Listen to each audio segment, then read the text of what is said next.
hppodcraft.com.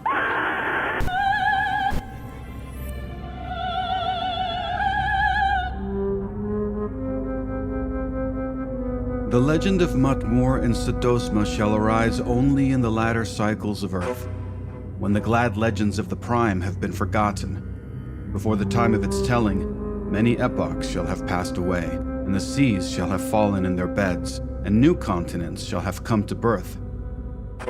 Perhaps in that day, it will serve to beguile for a little the black weariness of a dying race, grown hopeless of all but oblivion. I tell the tale as men shall tell it in Zothique, the last continent, beneath a dim sun and sad heavens where the stars come out in terrible brightness before eventide.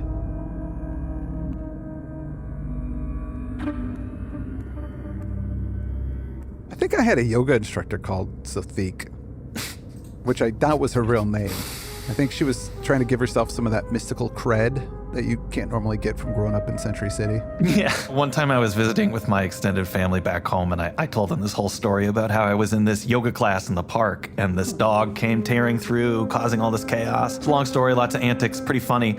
And I'll react to that joke the same way they reacted to my whole story. You were taking yoga?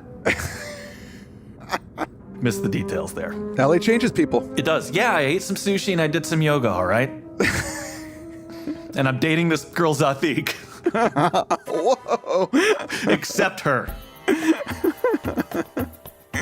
This month we're getting our swords out and putting on our sandals for some fantasy fun times with Maytember. Why Maytember? Well, because, it's May, and we always put, timber on our puns, so... Yeah, Maytember. I'm down with it. It's better than anything I came up with, honestly. My big one that I picked was Mantasy, which, you capitalize the M-A-Y so that May pops out. But then when you say it out loud, it just sounds like something else. So I couldn't go with Mantasy. Another one was May I Stab You? Which I think fits for sword and sorcery, but at the same time, that fits for modern day crimes too. So it's not quite as good. So yeah, Maytember I'm on board with. Great. We'll keep tooling with it. Maybe people will have suggestions. We begin Maytember with a Clark Ashton Smith gem, a story called The Empire of the Necromancers. I wonder what this story is going to be about. Levi Nunez is back and rocking us with some psychedelic fantasy music inspired by Dungeons & Dragons and lots of other cool stuff. Loot the Body, an awesome fantasy-based band that has a new EP available for pre-order right now on Bandcamp. It's called Hex Volume 1. 6 songs, each based on a classic D&D adventure. Gonna want to dig into these. Do you remember White Plume Mountain? Dwellers of the Forbidden City. Castle Amber, which is the one based on Colossus of Yulorn. Yes, so glad there's a song about that. Tomb of Horrors. That is a diabolical adventure. There's a door. I'm going to open a door. Oh, you die.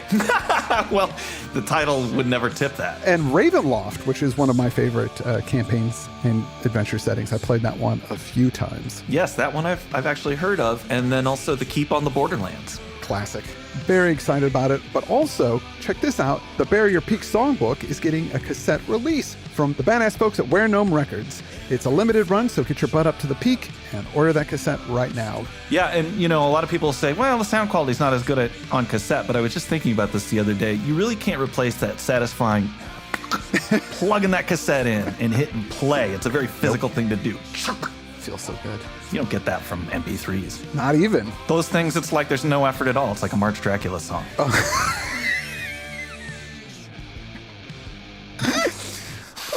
This story, The Empire of the Necromancers, was first published in the September 1932 issue of Weird Tales. Actually, the newest issue of Weird Tales came out around Christmas, and I had meant to report on it. Oh, really? It was like $10 on the Kindle. I grabbed it. Yeah, I have it. And there was another one before that, which I believe was the relaunch that's got the Irma Vep cover. I haven't cracked them yet. Oh, wow, okay. But I wanted to support Weird Tales. I thought I'll have plenty of time to read these. Just like my film adaptation of The Colossus of Yulorn.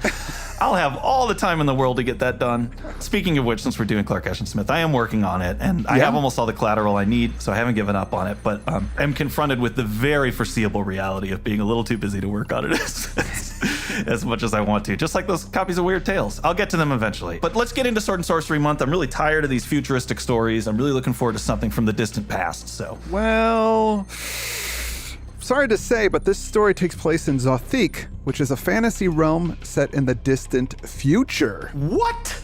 He pulled a Star Wars, flipped it around. Star Wars takes place in the past. You wouldn't have guessed that, but it does. Oh, right. Long time ago. Well, as long as the human race is thriving, I'm still down with it. Yeah, good. In Zothique, the human race is in decline. Aww. Sorry about that.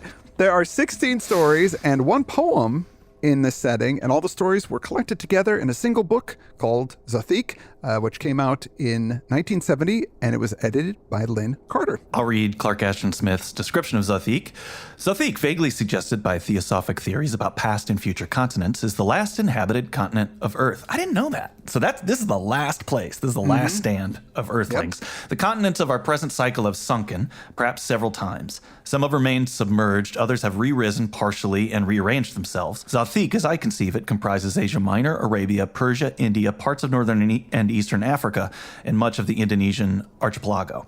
The science and machinery of our present civilization have long been forgotten, together with our present religions and MP3s. Wow, I really put that in there. But many gods are worshipped, and sorcery and demonism prevail again as in ancient days. Oars and sails alone are used by mariners. There are no firearms, only the bows, arrows, swords, javelins, etc. of antiquity. Great, that means no long gun scenes like in them. I can just enjoy it without people shooting. But also no flamethrowers, so it's a give and take, man. Yeah. We covered one of the Zothique stories, actually, the Charnel God, and that was way back in 2014. Oh, you were going to make me nostalgic for my 30s, except it was 2018.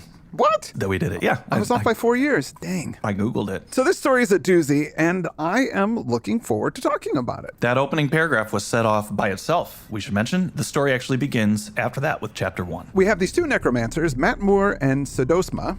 They are from the Dark Isle of Nat and recently came to Tinareth to get up to some undead shenanigans. But the people of Tinareth are not cool with necromancy, so they ran them out of town and into the desert. When I jumped into that script for Ilorin, I didn't read too much more of Clark Ashton Smith's stuff except what we'd covered, because I wanted to try my best to use what was already there just in that story. But I did need the main character to spell out why necromancy was bad. And his explanation in the script is that it rends the deceased out of the peace of eternity to be a slave. And I don't think that's anything novel, but I was glad that this is the sort of crime in this morality tale of Empire the Necromancers. That is a terrible thing to do to somebody when they've finally gone to that eternal rest. So we're on the same page. Because if it were a matter of just using magic to make something formerly dead move around, what's the big deal? Yeah. I don't think folks would have a problem with it. People like puppet shows and animation, and those are just dead trees moving around. It's fun. Although now that I think of it, that would be pretty horrifying to an audience of trees. Well, yeah. A human's like, oh, look, it's Pinocchio, but a tree might think, what did they do to my husband?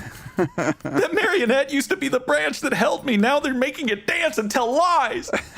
Anyway, these guys get run out into the desert, like you say. Into a land once called Sincor. The desert used to have this great civilization before plague killed everyone a very long time ago. But there's lots of mummies and ruins out there. This is not to be confused with Sincor, which was the He-Man character. It was just Skeletor's body with a sink for a head. They were really running out of ideas. Stinkor was a good seller. That's real. And so they went for this fake one I just said. Well, our guys, Matmore and Sodosma, are walking out in this barren land. They find a skeleton of a horse and its rider. Matmore says, hey, you could ride that horse since you're my senior by a few years. A little bit of shade there. And we'll make the rider our servant. And they're like, okay, great. Sounds fun. Bam. Zombie horse and servant. Well, they're more skeletons than zombies. They're very dry. They're dry. These are dry horses. I thought that was sort of the save the cat moment where he, you know what? You can ride this dead horse. I was like, I can get behind this guy. He's nice. But now you pointed out it was shade. He was trying to let that guy know he's old. These guys are terrible. That really sucks for the horse, by the way, more than the rider who gets reanimated. These two get reanimated because a lot of these, especially these mummies later on, they probably had pretty decent lives. Oh, yeah. If they had the means to be mummified. Mm-hmm. I mean, I can't afford that. So these guys, they can probably handle a few years of drink pouring and light dusting. But the horse, this is the same thing it was doing in life. Yeah. Ridden around, kicked in the ribs. Aww. Horses deserve a break, I think. The death break. People assume all the time that horsepower, in a car is called that because it's a reference to the earlier technology, but it actually is because horses invented cars, which a lot of people don't know. Yeah. I did not know that. That's a group that were not afraid of machines taking their jobs away. Ask a horse sometime. You want to go back to people riding you around? You know what they'll say? Nay.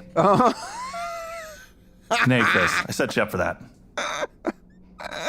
You were right not to take the bait, by the way. That joke sucked!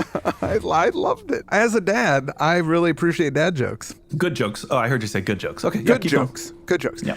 You're using dad in that cool slang way where people mean it means something good. Those jeans are dad. Daddy-o.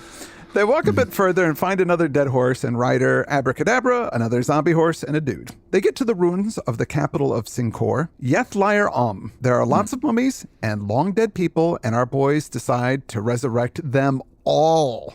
All these people in this town. They're like, who's going to stop us? And I'm left wondering, what kind of crazy power do these two schmucks have? They suck enough to get run out of town, yet they have enough power to raise thousands of dead people and animals? Well, I guess they just it's the space and time. You know, when they did the horses, it said they drew a threefold circle, and standing together at its center, they performed the abominable rites that compel the dead to arise from tranquil nothingness and obey henceforward in all things the dark will of the Necromancers. So it's not like they speak a magic word, it's a whole ceremony thing. And I think back in Tinarath, you're going to get interrupted. It's kind of like when I used to edit this podcast at my job. You know, you try to explain why Polaris is relevant to marketing, but they tell you to stop. Doesn't work. Do what you were hired to do. So I think these guys were in that same situation where finally nobody's bugging them. So yeah, they're crazy powerful, but it's just because there's no one else around. That's what I was thinking. Okay, sure. My criticisms aren't really criticisms, they're more questions. Oh, I thought the same thing. I love the story. So they raise all these dead people and they put them back to work. They're cleaning, they're working fields, they're growing crops.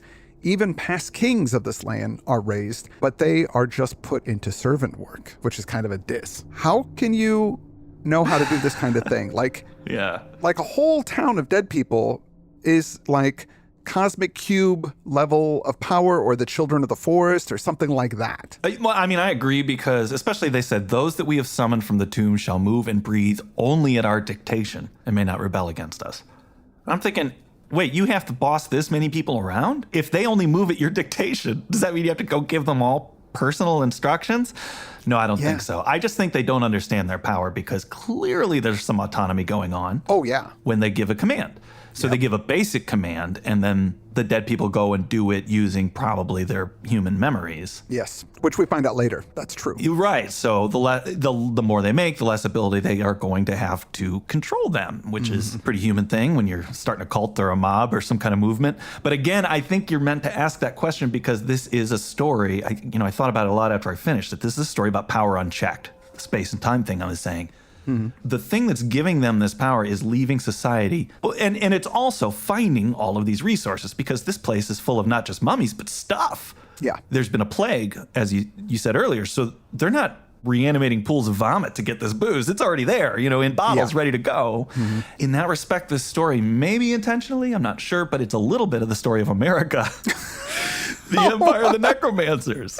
Because, all right, well, some folks with some poorly tolerated religious beliefs, right, get booted out of England, show up in a plague-stricken land where a lot of development has already been done for them. Because some of the New England tribes in the 1500s, they were done in by diseases they contracted in their limited contact with Europeans up to that point. Yeah. I was reading something from the New England Historical Society that the Native Americans in Maine, who were among the first to make contact with the Europeans, one of these tribes was devastated by typhus. The population of that tribe went from 20,000 to 4,000 as a result of that. And this was in the 1500s. There was a plague in 1616 that hit these shores, and they're not sure what exactly it was. It could have been smallpox, maybe yellow fever, maybe bubonic plague. But so much of the Indian population died, there weren't enough left to bury the dead.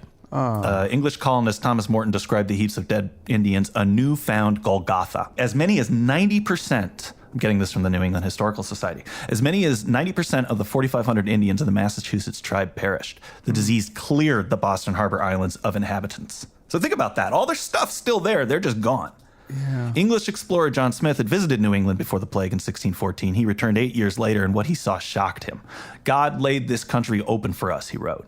Where I had seen 100 or 200 people, there is scarce 10 to be found. So there's a lot more to read up on, but these guys find themselves in a similar situation in Empire of the Necromancers. Hey, look at all these resources here for us. And then what do you need to become a quick empire? Slaves. Yeah. So let's get some slaves in here. And in that respect, this should be in history books for the U.S. I was with you through most of that, and then... Well, I'm not saying you should do that. I'm just saying that slaves are required to become as powerful a nation as the U.S. within 200 years. I love all these people that pat themselves on the back and then kind of forget to acknowledge all the free labor that kind of Yep. Made it all possible. Now, I will say I'm on these guys' side in that they really get a kick out of making the old leaders worship them, and I think I'd probably do that too if I was a necromancer. Yeah. They called forth the imperial mummies, even to the eldest of the dynasty. They have a double throne they set up, which I think is nice. Yeah. They never fight. I thought they might fight between the two of them Oh, at some no, point. they're best buds. They hold hands up there. It says amid the assembled emperors, they were invested with sovereignty. So they make them come out and pay obeisance to them, like Yeah. declare them emperors. Why did they do that? Because they're jerks. I just don't ever understand why you would make somebody praise you knowing that it's forced. How could that possibly make you feel anything but bad? But isn't that like what most despots do? Yes. And I don't understand it. Yes. I Good. really don't. I hope you never do. Oh, thanks, man. That was reverse shade because what you're saying is if I did understand that, I could become a despot. Yeah. Kind of lifted my chin up a little bit there. Aw. Thanks, Lackey. No problem. And that gets us into chapter 2. In all things, the people of Sincor performed the actions of life at the will of Matmor and Sedosma. They spoke, they moved, they ate and drank as in life. They heard and saw and felt with a similitude of the senses that had been theirs before death. But their brains were enthralled by a dreadful necromancy. They recalled but dimly their former existence, and the state to which they had been summoned was empty and troublous and shadow-like.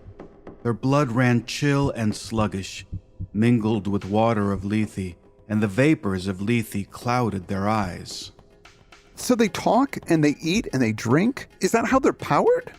I have so many questions about how this works because for us to move around and do stuff, we got to eat and breathe. And obviously these guys don't do that. So they got to get their power to do stuff. Like if it's magical, where's that magical power coming from that they're able to do these types of things? Yeah, I don't know. Well, I think if you're a necromancer, I don't know. Is it some kind of demonic? Are demons doing this for you? No, because it's these. No. I got to crack open a science book and see if I can get to the bottom of this. But I don't think they're powered by food and drink because you have a bunch of skeletons eating hamburgers. That stuff's just falling through the ribcage. So I just think that it's if they're not given specific commands, they fill in the time doing whatever it was they did in They used to do. Yeah. Yeah. So they're going to the mall and hitting up the Starbucks and stuff like that. Because they do have some dim memory of who they once were, but they're compelled by the necromancers to just do what they're told. There was, when this guy that you're about to introduce here, Illyrio, when he comes up, he talks about what the process is like. You're just like, oh, I got to go do a job. You don't really have thought of your own. Yeah. So you're probably just filling time between tasks. Well, this guy you're talking about is called Illyrio. He is the youngest and last of the emperors. He had only died 200 years prior. And he died from the plague. He was one of the people that was around when the plague hit. It says, Illyrio had resumed the emptiness of existence without question and felt no surprise. He had accepted his own resurrection and that of his ancestors as one accepts the indignities and marvels of a dream. He knew that he had come back to a faded sun, to a hollow and spectral world, to an order of things in which his place was merely that of obedient shadow. But at first he was troubled only, like the others, by a dim weariness and pale hunger for lost oblivion. He kind of wants to be dead again. He has this urge to go back to the way things were, the natural state of things. But he's accepting of his lot at first. And then he starts having thoughts, memories of his past existence. And maybe this is because they have him doing cocktail waitress duty, and he's like, wait, I'm a king. I don't serve drinks. That's not my thing. What's going on here? As opposed to R2-D2. I don't know why, but I always got the sense that he kind of enjoyed his job serving drinks on Jabba's pleasure barge. That short little interlude. I mean, he knew he was going to get out of it. He had a lightsaber in there and everything. But I feel like he was having a good time at the job while it lasted. Yeah, I think you're right. Well, being a guy that brings people drinks, it's a pretty good job. People are really happy to see you. You're giving them stuff they want. Yeah, exactly. And normally he's getting bossed around. Go fix this thing, R2. Shut up and get in the back. Hang out with this idiot droid who just bitches all the time. And for once, he was like, I am the coolest bartender in this place. Everybody's like, it's R2, my boy. He got to live that life for a little bit of time. Yeah, flipping bottles, doing tricks. Yeah, it was a cocktail, basically. He was living that cocktail Tom Cruise life. He was. Kind of ruined the rest of the movie now that I think about it. It's got an unhappy ending for an hour and a half. They put him back to work, just like this guy. But this guy, he starts observing his boss's behavior, which is very Jabba-like, actually. He saw their caprices of cruelty and lust, their growing drunkenness and gluttony. He watched them wallow in their necromantic luxury and became lax with indolence, gross with indulgence. they neglected the study of their art. So I guess, you got to take like upkeep courses at the community college to keep being a necromancer. There's new stuff coming into the field you got to be abreast of. They forgot many of their spells, but still they ruled mighty and formidable, and lolling on couches of purple and rose, they planned to lead an army of the dead against Tinareth. So they're going to do something at some point. That surprised me. I thought they were just going to be out here chilling. Eventually they're going to do something, but these guys seem pretty lazy and depraved. I don't know what this deprivation is exactly, but I'm sure the movie Necromantic, spelled with a K, might give you some ideas. Or its sequel, Necromantic 2, Dead Sexy. Oh, is that really the name of it? No. There is a sequel to Necromantic, but the subtitle, it's German, so I'm guessing it's probably Dead Sex. That's what I would name Necromantic. I don't know if you heard it, but I started to laugh and then was repulsed in the laugh and then just made a weird gasping noise. Whoa, God, no, I mean, when it says they're necromantic luxury, yeah, there's some... Oh, well, Alero, he's stuck. He can't figure out what he has to do to free himself and his people because he's stuck under the spell. The dead talk, but there's no real recognition of wife or husband, brother or sister. They're all like kind of, zombies. Now, except for Alero, who remembers his eldest ancestor that he heard of, this guy, Hestian, who was a wizard from antiquity. Now, he's all up walking around as well. Alero is able to talk with him, and the wizard remembers some of the ancient ways, and a way that might help them escape undeath. And this ancestor recalls that a dim, dubitable prophecy was made in primal years at the founding of this town, the empire of Sincor. And that prophecy was that an evil greater than death would befall the emperors and the people of Sincor in future times, and the first and last of the Nimboth dynasty, that's these guys, conferring together would effect a mode of release and the lifting of the doom. Which is cool, but I mean, I don't know. Why bother with a prophecy? Yeah. I guess to give them the rule book to get out of this, but it was... In Evil Dead 2, I liked that prophecy element was in there because it was funny when she opens up the page of the Necronomicon and Bruce Campbell's on it. That was a great... I still remember laughing about that in 1987 or whatever. But otherwise, it kind of seems to strip the achievements of a hero away when they have a prophecy about them, to me. Yeah. Like, I'm pretty proud of these zombies for remembering so hard. They did a good job. And then you find out it was all it was all foretold. So it seems like it's more of just a plot playing itself out rather than the achievement of the individual. I guess that's why I don't like prophecy I typically agree with you. However, let's rewind back to Evil Dead 2. The reason why that was cool was he actually went back in time. Yes. So that was like, it's one of those temporal loop things, like he was the cause of, so he ended up in the Necronomicon because he went back in time. So like it all, a causality loop, all that had to happen. So that was, dude, I have scar tissue from my head blowing up at the end of that movie when that happened. I don't know if I've ever been as happy. I could not believe that happened. God, I love that movie. Oh, anyway, back to this story. I don't even know if I can go back to the story after talking about Evil Dead 2. Now, he remembers that there's a clay image in the vaults that, if broken, will give them a clue about what to do, but he can't remember any more than that. So Alero remembers that image, and he goes down to the nethermost vault, and he cracks it open, and they find a great sword of unrusted steel, and a heavy key of untarnished bronze, and tablets of bright brass on which were inscribed the various things to be done, so that Sincor should be rid of the dark reign of the Necromancers, and the people should win back to oblivious death. Yeah, my alternate theory of this prophecy is that maybe Clark Ashton Smith was just tired of his own story at this point and just went, and then they find some instructions to end my story. Let's just get to it. Yeah, I was fine with it, but I was fine with it too. But they get a lot of information. They don't really need that. It could have been like, hey, I knew about Old Man Wizard said, yeah, I knew about necromancy, but I never did it because it was wrong. But I still remember how to do it. They could have just done this on their own. They didn't really need this prophecy. I mean, I think it was enough of an achievement that they became sort of sentient. Yes. So what is it like for these two sentient zombies in this mass of other zombies? They have to play along. They have to do something. They have to scheme it to get up there and behead these guys. Yeah. Which happens when they're passed out. These necromancers, they get so drunk, they pass out. Hestian takes the sword, the one that's unrusted, goes up, stands by the sleeping forms, and Alero knows the door that this key opens. It leads down to some steps which go down, down, down to where the sunken fires of the earth still burn. So Hestian the wizard, at that point, he cuts the head off the necromancers. Then he chops off their arms and their legs. He then speaks to all the undead, and they speak to one another. And then they all of them in the whole empire, walk to this door, and they go down the stairs into the fire pits to their own destruction. They flung themselves to a second death and the clean annihilation of the bottomless flames. You know, they were having a good hard sleep in death. It's like you ever wake up from sleep to do one thing, you know? Like, I got to get the garbage out in 5 a.m. I got to remember that. So you wake up, run out and do it. And that walk back to bed, oh, so great. I know I'm going to get there and just lay down and go right back to sleep. That's what they're up to. And I got to think Clark Ashton Smith might have been tired a lot of the time because this is kind of how Lauren ended too.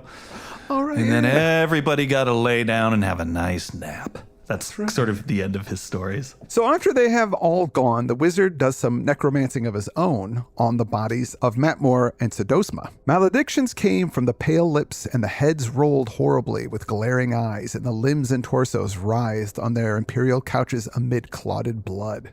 So the body parts and the heads are all alive or undead and moving around and stuff. Reanimator stuff, yeah. Yeah.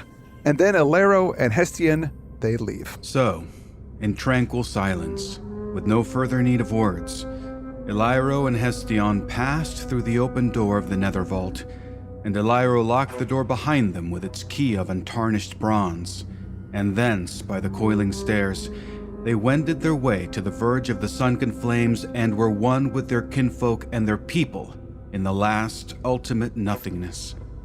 But of Matmore and Sedosma, men say that their quartered bodies crawled to and fro to this day in Ythlyrum, finding no peace or respite from their doom of life in death, and seeking vainly through the black maze of nether vaults the door that was locked by Eliro.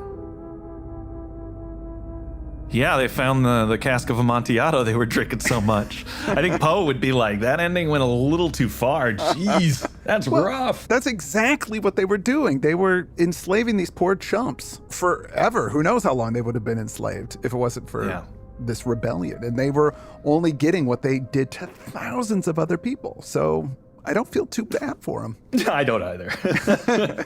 Yeah, I mean, I don't like seeing wizards get punished, but if they're necromancers, I guess I'm on board with it. I was thinking about that earlier comment we got, you know, about how throughout the story, because necromancers, there's a lot of cool things they could be doing. Oh, yeah. But these guys said, no, we're going to use it to enrich ourselves, you know, just for necromantic luxury. And that's not cool. It is not cool. It's a story with an important lesson in it. And I'm surprised this isn't taught more in grade schools. Sunday schools. You know, places where kids can get an early tip. Hey, necromancy seems cool. Yeah, it does. But in the end, it just, necromancy doesn't pay. I want to thank Levi Nunez once again for doing the show. He's been hitting us up a lot lately with these readings, and I'm pleased with each and every one of them. And don't forget, Loot the Body's new EP available for pre-order on Bandcamp. It's called Hex Volume 1. 6 songs, all awesome. Check it out. I also want to thank some patrons who are wonderful and are keeping this empire of these two necromancers going. Although we value them and hope that they never take revenge by cutting us up and putting us in a walled up room. Thanks, guys. I'm going to start by thanking Craig Parker for not doing that. I want to thank Brooke Brown. Thank you. I want to thank Riley Harris. Thank you, Mark Kenny. Thank you, Jack or Jake. It's J-A-E-K. I'm going to say Jack. Thanks both Jack and Jake. I'd like to thank Brian Kurg.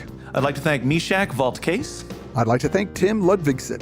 I'd like to thank Ash Royal. And lastly, thank you, Fiona. We're going to be back with some sweet Fritz Leiber, The Sunken Land, here in this month of Sword and Sorcery Maytember, so I hope you'll join us for that. For now, I'm Chad Pfeiffer. And I'm Chris Lackey, and you've been listening to HP Podcraft. Strange Studies of Strange Stories. HPPodcraft.com.